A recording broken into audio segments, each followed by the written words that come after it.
ദൈവത്തിന് മഹത്വം ഉണ്ടാകട്ടെ. അനുഗ്രഹിക്കപ്പെട്ട നല്ല ഈ വിശുദ്ധ പൽക്കാലത്തിനായി ദൈവത്തെ സ്തുതിക്കുന്നു. നമ്മൾ പ്രഭാതത്തിൽ കർത്താവിനെ സ്തുതിക്കുവാൻ, മഹത്വപ്പെടുത്തുവാനൊക്കെയും കർത്താവ് നമ്മളെ സഹായിച്ചു.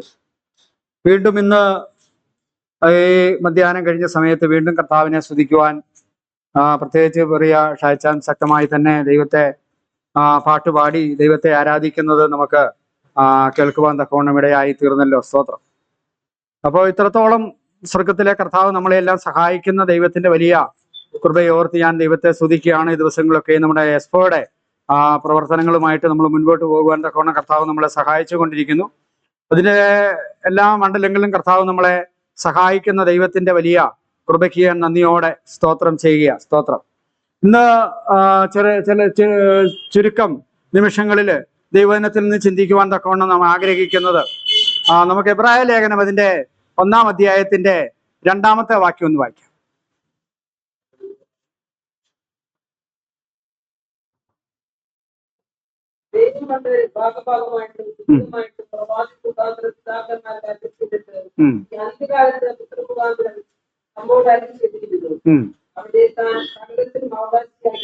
മതി മതി, താങ്ക് യു.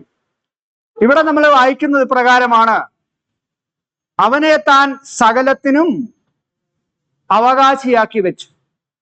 എബ്രായ ലേഖനം എഴുതുവാനുള്ള കാരണം എന്താണെന്ന് ചോദിച്ചാൽ, ഒരു കാലത്ത് ക്രിസ്ത്യാനികൾ യഹൂദന്മാരുടെ ഭാഗമായിരുന്നുവെന്ന് ചിന്തിച്ചുകൊണ്ട് അന്ന് റോമൻ എംപയറിന്റെ അടിമയായിരിക്കുന്ന കാലത്ത്, അല്ലെങ്കിൽ അവരുടെ ആ ഭരണത്തിന്റെ കീഴിലായിരിക്കുന്ന സമയത്ത് ക്രിസ്ത്യാനികളൊക്കെയും ഈ യഹൂദന്മാരുടെ പാർട്ടാണെന്ന് വിചാരിച്ചുകൊണ്ട് ക്രിസ്ത്യാനികൾക്ക് അനവധിയായിരിക്കുന്ന നന്മ യഹൂദന്മാർക്ക് കൊടുക്കുന്നത് പോലെ തന്നെയുള്ള പ്രിവിലേജിയസ് ആനുകൂല്യങ്ങള് റോമ ഗവൺമെന്റ് കൊടുത്തുകൊണ്ടിരുന്നു.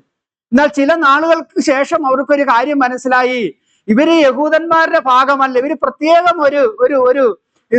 ഒരു പാർട്ടാണ്. പ്രത്യേകിച്ച് യേശു എന്ന് പറയുന്ന ഒരു മനുഷ്യന്റെ, ഞങ്ങളാൽ ക്രൂശിക്കപ്പെട്ട യേശു എന്ന് പറയുന്ന ഒരു മനുഷ്യന്റെ കീഴിൽ അവന്റെ അനുയായികളാണ്, ക്രിസ്തുവിന്റെ അനുയായികളാണ് ഇവരെന്ന് തിരിച്ചറിയുവാൻ തക്കവണ്ണം ഇടയായി തീർന്നപ്പോൾ ഇവർക്ക് വലിയ പീഡനങ്ങൾ, ക്രിസ്ത്യാനികൾക്ക് വലിയ പീഡനങ്ങൾ ഉണ്ടാകുവാൻ ഇടയായി തീർന്നു. അപ്പോൾ അന്നുണ്ടായിരുന്ന യഹൂദന്മാർ എന്ത് ചെയ്തെന്നറിയാമോ? യഹൂദന്മാർ ക്രിസ്ത്യാനികളോട് ചോദിക്കുവാൻ ഇടയായി തീർന്നു. ക്രിസ്ത്യാനികളായിരിക്കുന്ന അന്നത്തെ ആൾക്കാരോട് ചോദിച്ചു, നിങ്ങൾക്ക് എന്താണുള്ളത്? ഞങ്ങൾക്ക് ഉള്ളത് നിങ്ങൾക്കറിയാമല്ലോ. ഞങ്ങൾക്ക് അബ്രഹാം പിതാവ് ഞങ്ങൾക്ക് പിതാവാണ്. മോശ ഞങ്ങളുടെ പ്രവാചകനായിരിക്കുന്ന മോശ ഞങ്ങൾക്കുണ്ട്. 42 വർഷങ്ങൾ കൊണ്ട് പണിത യെരുശലേം ദേവാലയം ഞങ്ങൾക്കുണ്ട്. നിങ്ങൾക്ക് എന്താണുള്ളത്? നിങ്ങൾക്കൊരു മേശയും അതിൽ കുറച്ച് അപ്പവും കുറച്ച് വീഞ്ഞുമല്ലാതെ മറ്റെന്താണ് നിങ്ങൾക്ക് ഉള്ളതെന്ന് ചോദിച്ച്, ഒരു കാര്യം ചെയ്യ്, ഇനി എന്ത് ചെയ്യേണ്ട, പീഡയൊന്നും സഹിക്കണ്ട, നിങ്ങൾ എങ്ങോട്ട് പോരും, ഞങ്ങളുടെ അടുക്കലേക്ക് മടങ്ങിപ്പോരാൻ പറഞ്ഞ് ക്രിസ്ത്യാനികളെ അവർ ആഹ്വാനം ചെയ്യുന്ന ഒരു കാലഘട്ടത്തിലേക്ക് കടന്നുപോയി. ക്രിസ്ത്യാനികൾക്കും ചെറിയൊരു ആഗ്രഹം, ഇവിടെ ഇരുന്ന് ഞങ്ങളുടെ ആനുകൂല്യങ്ങളെല്ലാം നഷ്ടപ്പെട്ടു പോകും, അപ്പൊ നമുക്ക് എന്ത് ചെയ്യാം, പഴയ പരിപാടിയിലേക്ക് മടങ്ങിപ്പോയേക്കാമെന്ന് ചിന്തിച്ച് അന്ന് ക്രിസ്ത്യാനികൾ ചില തീരുമാനങ്ങൾ എടുക്കുവാൻ ഇടയായി തീർന്നപ്പോൾ അപ്പോസ്തലനായിരിക്കുന്ന പൗലോസ് ആണ് അതിന്റെ എഴുത്തുകാരൻ ആണെന്ന് ആധികാരികമായിട്ട് നമ്മുടെ സ്കോളേഴ്സ് എല്ലാം അതിനെക്കുറിച്ച് പറയുന്നുണ്ട്. അപ്പോൾ നമുക്കും അങ്ങനെ തന്നെ വിശ്വസിക്കാം. അപ്പൊ അപ്പോസ്തലനായിരിക്കുന്ന പൗലോസ് ജനത്തോട്, യഹൂദന്മാര് ചോദിച്ചു, എന്താണ് നിങ്ങൾക്കുള്ളത് എന്ന് ചോദിച്ചപ്പോൾ അപ്പോസ്തലനായിരിക്കുന്ന പൗലോസ് അവർക്ക് കൊടുത്ത ഒറ്റ ചോദ്യത്തിനുള്ള മറുപടിയാണ് എബ്രായ ലേഖനം എന്ന് പറയാൻ തക്കവണ്ണം ഇടയായി തീരുന്നത്. ഇനി ആന്റി വായിച്ച വാക്യം നമുക്കൊന്ന് വായിക്കാം. 2-ാം വാക്യം.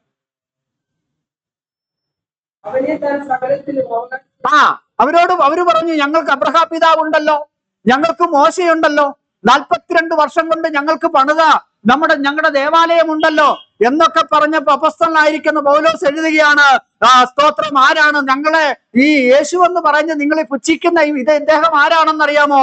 ഇവൻ സകലത്തിന്റെയും അവകാശിയാ.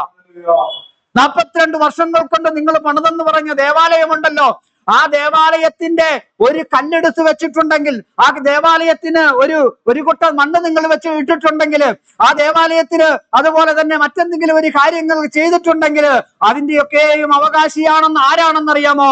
ഈ ക്രിസ്ത്യാനികളുടെ ദൈവമായിരിക്കുന്ന യേശുക്രിസ്തുവാണെന്ന് പറയുവാനിടയായി തീർന്നു. ഇന്ന് പകൽക്കാലം നമുക്കും വിശ്വസിക്കാൻ കഴിയുന്ന ഒരു കാര്യമുണ്ട്. നമ്മുടെ കർത്താവാണ്, അവൻ സകലത്തിന്റെയും അവകാശിയാണ്. സ്തോത്രം, ഹല്ലേലൂയ. അപ്പോൾ ഈ ദിവസങ്ങളിൽ നമ്മൾ പ്രാർത്ഥിച്ചു കൊണ്ടിരിക്കുക, അനേക വിഷയങ്ങൾക്ക് വേണ്ടി നമ്മൾ പ്രാർത്ഥിച്ചു കൊണ്ടിരിക്കുക. കർത്താവെ, ഞങ്ങൾക്ക് എസ്പോയ്ക്ക് ആവശ്യമായിരിക്കുന്ന സാമ്പത്തികം ഞങ്ങൾക്ക് നൽകണമേ. കർത്താവെ, ഈ ഹർത്താലുകൾ ഉണ്ടാകുവാതിരിക്കുവാൻ തക്കോണം കർത്താവെ സൂക്ഷിക്കണമേ. ഞങ്ങളുടെ പ്രസംഗകരെയൊക്കെ നീ കൊണ്ടുവരണം കർത്താവെ എന്ന് പറഞ്ഞ് ദൈവസന്നിധിയിൽ നമ്മൾ പ്രാർത്ഥിച്ചു കൊണ്ടിരിക്കുക. അപ്പോൾ ഈ പ്രാർത്ഥിക്കുമ്പോൾ നമ്മളൊരു കാര്യം മനസ്സിലാക്കിക്കോണം. എസ്പോയ്ക്ക് ആവശ്യമായിരിക്കുന്ന സാമ്പത്തികം നമുക്ക് ആവശ്യമാണ്. എസ്പോയ്ക്ക് ആവശ്യമായിരിക്കുന്ന വാഹനം നമുക്ക് ഓടേണ്ട ആവശ്യമാണ്. അന്ന് നമുക്ക് നല്ല കാലാവസ്ഥ ആവശ്യമാണ്. ഇതൊക്കെയും നമ്മുടെ ചിന്തയിലുണ്ട്. ഇതൊക്കെയും നമ്മൾ പ്രാർത്ഥിക്കുമ്പോൾ ഒരു കാര്യം ഓർത്തോണം, ഇതിന്റെയൊക്കെയും അവകാശി ആരാണ്? നമ്മുടെ കർത്താവായ യേശു ക്രിസ്തുവാണ്. അവനോടാണ് നാം പ്രാർത്ഥിക്കുന്നത്.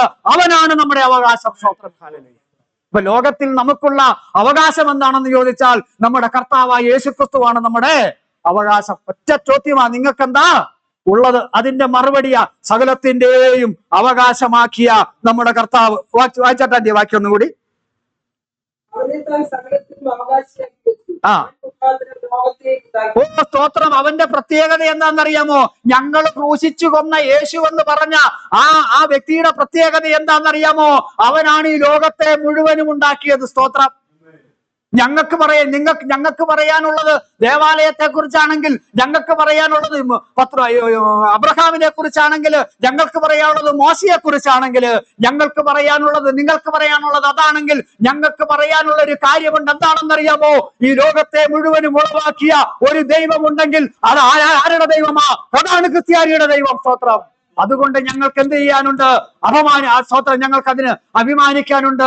അല്ലെങ്കിൽ ആ സ്തോത്രമല്ലാതെ ഞങ്ങൾക്ക് മടങ്ങിപ്പോകേണ്ട ആവശ്യം ഞങ്ങൾക്കില്ല. സ്തോത്രം. അവിടെ ചില നൊടുക്കുവിദ്യകൾ ഉണ്ടെന്ന് പറഞ്ഞ് നമ്മളെ അങ്ങോട്ട് വിളിക്കുമ്പം പറയുന്ന ഒരു കാര്യം, സകലത്തെയും ഉളവാക്കിയവൻ, ഈ ലോകത്തെ മുഴുവനും ഉളവാക്കിയ ആ യേശു ക്രിസ്തു ആരുടെ ദൈവമാ? അവൻ ക്രിസ്ത്യാനിയുടെ ദൈവമാ. അഭിമാനിക്കാൻ വകയുണ്ട് കേട്ടോ. സ്തോത്രം, ഹല്ലേലൂയ. എബ്രായനാണ് നമ്മോട് ഓർപ്പിക്കുന്നത്. അതിന്റെ 3-ാം വാക്യം വായിച്ചിട്ടാണ്ടി.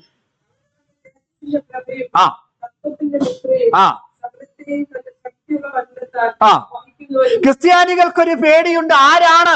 1-ാം നൂറ്റാണ്ടിലെ കാര്യമാണ് ഞാൻ പറയുന്നത് കേട്ടോ. സ്തോത്രം. ഇന്ന് ക്രിസ്ത്യാനികൾക്ക് അത്ര പേടിയൊന്നുമില്ല. കാരണം നമ്മളെന്ന് സ്തോത്രം നമ്മുടെ കൂടെ മന്ത്രിമാര് വരെയുണ്ട്.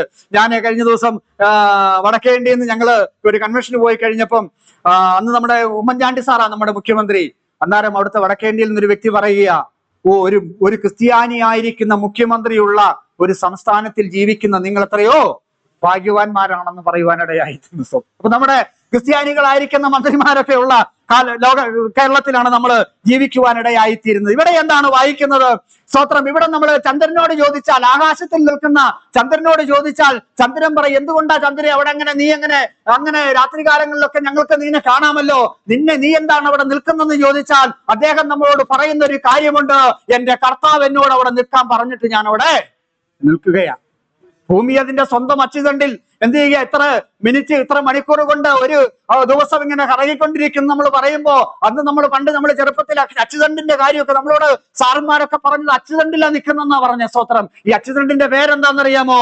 അതാണ് നമ്മുടെ കർത്താവിന്റെ വചനം. കർത്താവിന്റെ അച്ചുതണ്ടിനെ കുറിച്ച് അവിടെ എഴുതിയിരിക്കുമ്പം, അവിടെ നമ്മളെ പഠിപ്പിക്കുമ്പം നമ്മുടെ ഇരുന്ന വേദപുസ്തകത്തിൽ എഴുതിയിരിക്കുക, സകലത്തെയും തന്റെ വചനം കൊണ്ട് വഹിക്കുന്ന നമ്മുടെ കർത്താവ്. സ്തോത്രം, ഹല്ലേലൂയ. ഈ ഭൂമിയും അതിന്റെ അല്ലെങ്കിൽ പൂർണ്ണതയും അതുപോലെ തന്നെ ഈ ലോകത്തിലെ ആയിരക്കണക്കിന് നക്ഷത്രങ്ങളൊക്കെ നിൽക്കുന്നത് എന്തിലാണെന്നറിയാമോ? നമ്മുടെ കർത്താവിന്റെ കരത്തിലാണോ? അല്ല, നമ്മുടെ കർത്താവിന്റെ വാക്കിലാ നിൽക്കുവാൻ തക്കോണം ഇടയായിത്തീരുന്നു.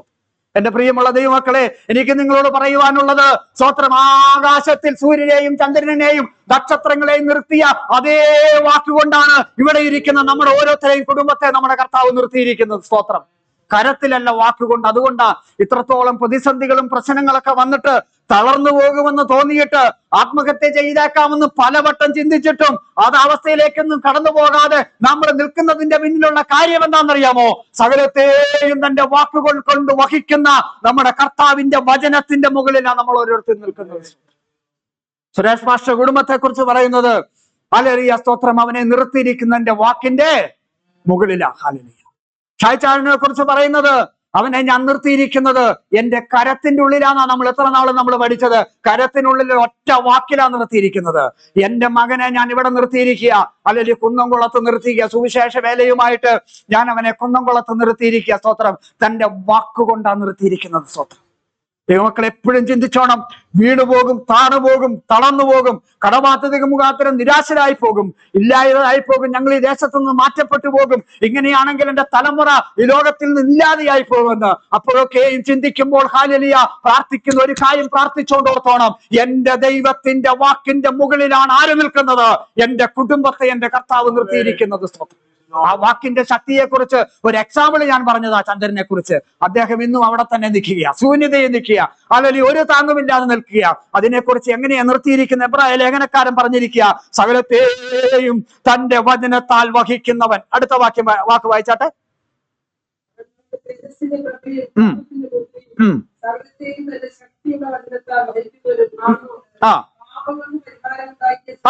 അടുത്തൊരു കാര്യമുണ്ട്.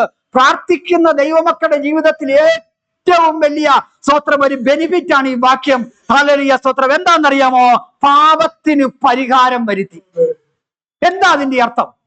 എന്തുകൊണ്ടാണ് നമ്മൾ ഏദൻ തോട്ടത്തിൽ നിന്ന് പുറത്താകാനുള്ള കാരണം? എന്തുകൊണ്ടാണ് മരണം നമ്മുടെ കുടുംബത്തിലേക്ക് വരാനുള്ള കാരണം? എന്തുകൊണ്ടാണ് ഭൂമി ശപിക്കപ്പെടാനുള്ള കാരണം? എന്താണ് കുടുംബത്തിൽ സഹോദരന്മാര് തമ്മിൽ ചേർന്നിട്ട് വയലിൽ വെച്ച് ഒരുത്തനെ അടിച്ചു കൊല്ലുവാനുള്ള കാരണം? ഇതിന്റെ എല്ലാം പിന്നിൽ പ്രവർത്തിച്ചത് എന്താണ്? ആ പാപമായിരുന്നു. സ്തോത്രം. എന്നാൽ ഇവിടെ എന്താ വായിക്കുന്നത്? പാപത്തിന് പരിഹാരം വരുത്തി. ഇപ്പോൾ പ്രാർത്ഥിക്കുമ്പോൾ നാം ദൈവസന്നിധിയിൽ ഓർക്കേണ്ട ഒരു കാര്യം, എന്റെ ജീവിതത്തിലേക്ക് അനുഗ്രഹങ്ങൾ കടന്നു വരേണ്ടതിന് ആവശ്യമായിരിക്കുന്ന ആ തടസ്സമായിരുന്ന പാപത്തെ ആര് മാറ്റി? എന്റെ കർത്താവ് മാറ്റി കഴിഞ്ഞിരിക്കുക. നമ്മൾ പ്രാർത്ഥിക്കുമ്പോൾ മനസ്സിലാക്കേണ്ട ഒരു കാര്യം, എന്റെ കുടുംബത്തിൽ എന്റെ തലമുറ അനുഗ്രഹിക്കപ്പെടണമോ, എന്റെ കുടുംബത്തിൽ സ്തോത്ര നന്മകൾ കടന്നു വരണമോ, എന്നതിനു വേണ്ടി നമ്മൾ പ്രാർത്ഥിക്കുമ്പോൾ ഒരു കാര്യം മനസ്സിലാക്കിക്കൊള്ളണം. എന്റെ പ്രാർത്ഥനയ്ക്ക് തടസ്സമായ, എന്റെ കുടുംബത്തിന്റെ അനുഗ്രഹത്തിന് തടസ്സമായ, എന്റെ സ്തോത്രം നമ്മുടെ ദേശത്തിന് സുവിശേഷീകരിക്കാൻ തടസ്സമായിരിക്കുന്ന ആ പാപത്തെ ആര് മാറ്റിക്കളഞ്ഞു? എന്റെ കർത്താവ് മാറ്റിക്കളയുവാനിടയായി തീർന്നു. സകല അനുഗ്രഹത്തിനും തടസ്സമായിരിക്കുന്ന പാപത്തെ എന്ത് ചെയ്തു? എന്റെ കർത്താവ്. ഇത് ക്രിസ്ത്യാനി അറിയാത്തത് കൊണ്ടാ എന്ത് സംഭവിക്കുന്നത്?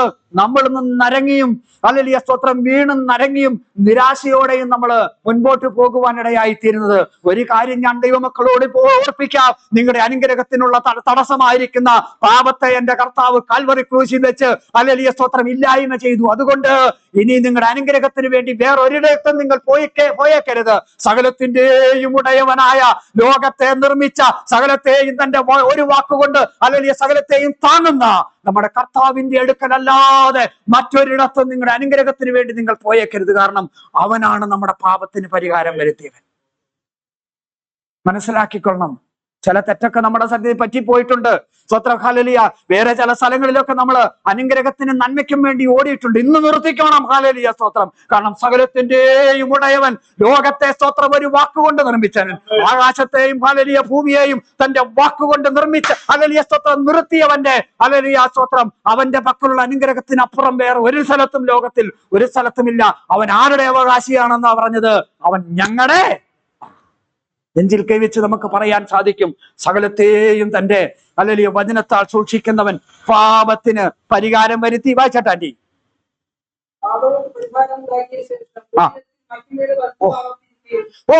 നമ്മുടെ കർത്താവ് എവിടെ ഇരിക്കുന്നത്?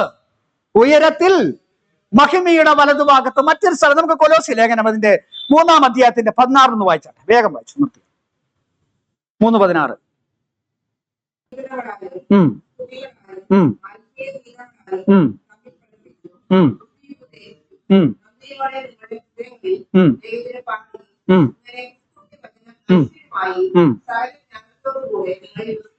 ഒന്നിന്റെ 16 അതിന്റെ വായിച്ചേ. സ്തോത്രം. ഹല്ലേലൂയ. ഇവിടെ വായിക്കുന്ന പ്രകാരമാണ് നമ്മുടെ കർത്താവ് ഉയരത്തിൽ വസിക്കുന്നു എന്നൊരു വാക്യമുണ്ട്.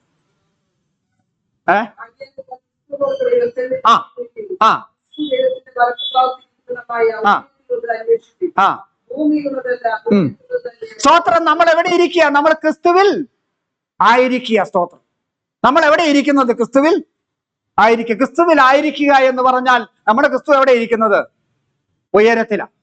അപ്പൊ നമ്മൾ എവിടെ ഇരിക്കുന്നത്? ക്രിസ്തുവിനോടുകൂടെ ഉയരത്തിലാണ്. അപ്പൊ നമ്മുടെ പ്രശ്നങ്ങൾ എവിടെയാ ഇരിക്കുന്നത്? നമ്മുടെ പ്രശ്നങ്ങൾ മുഴുവനും ഉയരത്തിൽ നാം ആയിരിക്കുന്നുവെങ്കിൽ നമ്മുടെ പ്രശ്നങ്ങൾ മുഴുവനും നമ്മുടെ കാൽച്ചുവട്ടില്ല. സ്തോത്രം. നമ്മുടെ സകല പ്രതിസന്ധികളും നമ്മുടെ കാൽച്ചുവട്ടില്ല. സ്തോത്രം. നമ്മൾ ഉയരത്തിൽ ക്രിസ്തുവിനോട് കൂടെയാണ് ഇരിക്കുന്നതെങ്കിൽ, അതുകൂടി പറഞ്ഞു താൻ നിർത്തുകയാ, നമ്മൾ ഉയരത്തിൽ ക്രിസ്തുവിനോട് കൂടെയായിരിക്കുന്നെങ്കിൽ ഒരു കാര്യം നാം മനസ്സിലാക്കിക്കൊള്ളണം, നിങ്ങളുടെ സകല പ്രശ്നങ്ങളും ആരുടെ കാൽച്ചുവട്ടില്ല? നിങ്ങളുടെ കാൽച്ചുവട്ടില്ല. അതുകൊണ്ടാ നമ്മൾ പാടുന്നത് എന്താ? അഗ്നി നിന്നെ ദഹിപ്പിക്കില്ല, നദി നിന്മേൽ കവിയുകില്ല, അഗ്നിയാതിൽ നാലാമൻ താൻ, ആഴിമേൽ നടകൊള്ളും താൻ. 6 കഷ്ടങ്ങൾ കടന്നാലും 7ാമത്തതും നമ്മളെ തീണ്ടാത്തതിന്റെ കാര്യം എന്താണ്? നമ്മൾ ഉയരത്തിൽ ക്രിസ്തുവിനോട് കൂടെയാണ് ഇരിക്കുന്നത്. സ്തോത്രം. ഒറ്റ ചോദ്യവാ, ക്രിസ്ത്യാനിക്ക് എന്താ ഉള്ളെന്ന്. സ്തോത്രം. അതിനുള്ള മറുപടിയാണ് എബ്രായ ലേഖനം മുഴുവനും നിരത്തി പിടിച്ച് ആരെഴുതി? അപ്പസ്തലനായിരിക്കുന്ന പൗലോസ് എഴുതുവാൻ തക്കവണ്ണം ഇടയായി തീർന്നു. അതുകൊണ്ട് സകലത്തിന്റെയും അവകാശി ആരുടെ സ്വന്തമാ? നമ്മുടെ സ്വന്തമാ. സകലത്തെയും തന്റെ വാക്കുകൊണ്ട് താങ്ങി നിർത്തിയിരിക്കുന്ന കർത്താവ് ആരുടെ സ്വന്തമാ? നമ്മുടെ കർത്താവ് നമ്മുടെ സ്വന്തമാ. ഹല്ലേലൂയ. ഈ ലോകത്തെ ഉളവാക്കിയവൻ ആരുടെ സ്വന്തമാ? നമ്മുടെ സ്വന്തമാ. സ്തോത്രം. ഹല്ലേലൂയ. അതുകൊണ്ട് ഇന്ന് പൽക്കാലം നമ്മൾ വന്നിരിക്കുന്നത് ഏറ്റവും അനുഗ്രഹിക്കപ്പെട്ട ദൈവസന്നിധിയിലേക്കാ. ഇനി മറ്റൊരു സ്ഥലത്തേക്ക് കടന്നു പോകണമെന്നോ വേറെ അനുഗ്രഹത്തിലേക്ക് നമ്മൾ പോയെങ്കിൽ മാത്രമേ അനുഗ്രഹിക്കപ്പെടുമെന്നില്ല. ലോകത്തിൽ ഒരു മനുഷ്യനെത്താൻപ്പെടാൻ കഴിയുന്നതിൽ ഏറ്റവും അനുഗ്രഹിക്കപ്പെട്ടിടത്താണ് കർത്താവ് നമ്മളെ ഇരുത്തിയിരിക്കുന്നത്. അതോർത്ത് ദൈവത്തിന് നമുക്ക് നന്ദി പറയാം. കർത്താവ് നമ്മളെ സഹായിക്കട്ടെ. ആ ഒരു വെളിപ്പാടോടുകൂടി ഈ ദിവസങ്ങൾ മുൻപോട്ട് പോകുവാൻ സ്വർഗത്തിലെ കർത്താവ് നമ്മളെ സഹായിക്കട്ടെ എന്ന് ആലോചന പറഞ്ഞുകൊണ്ട് വാക്കുകൾ ചുരുക്കുന്നു. ദൈവം നമ്മെ എവരെയും അനുഗ്രഹിക്കുമാറാം.